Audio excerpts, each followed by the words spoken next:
Welcome to my talk on the enlargeability obstruction for spacetimes with both Big Bang and Big Crunch.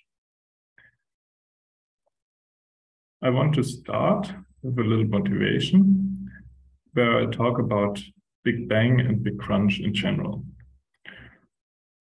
I guess the question of where we come from and where we go has been always a question that has been fascinating to physicists or scientists more general.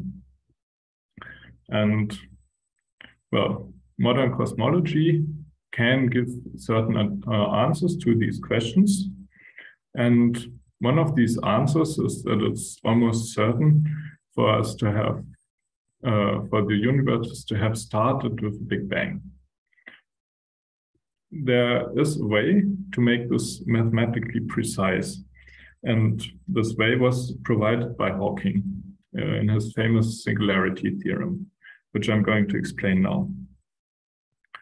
So we look at our universe, which we assume to be a space-time, which is a Lorentzian manifold, which is time-oriented and globally hyperbolic.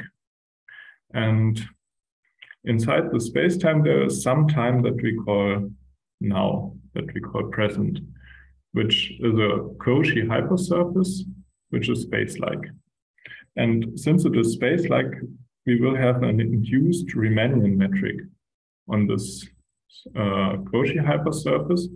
And also we want to measure the second fundamental form of this Cauchy hypersurface in the space-time, which in a certain way, which is the curvature, and in a certain way describes how the metric changes with time, at least if we have some foliation by Cauchy hypersurfaces. When we are given such a situation, then we might be in the setting where the second fundamental form, the trace of the second fundamental form, so the mean curvature of this Cauchy hypersurface, is bounded below by a positive constant. And if this is the case, and we assume that some energy condition holds, which is a physical condition that we assume that is satisfied by any universe that contains the forms of matter that we know.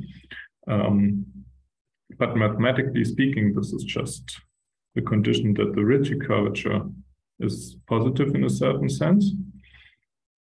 So if we have both this initial condition satisfied of the mean curvature and this energy condition, strong energy condition satisfied, then we know that any observer that lives on this hypersurface M, so that lives today, has lived for at most the time 1/beta.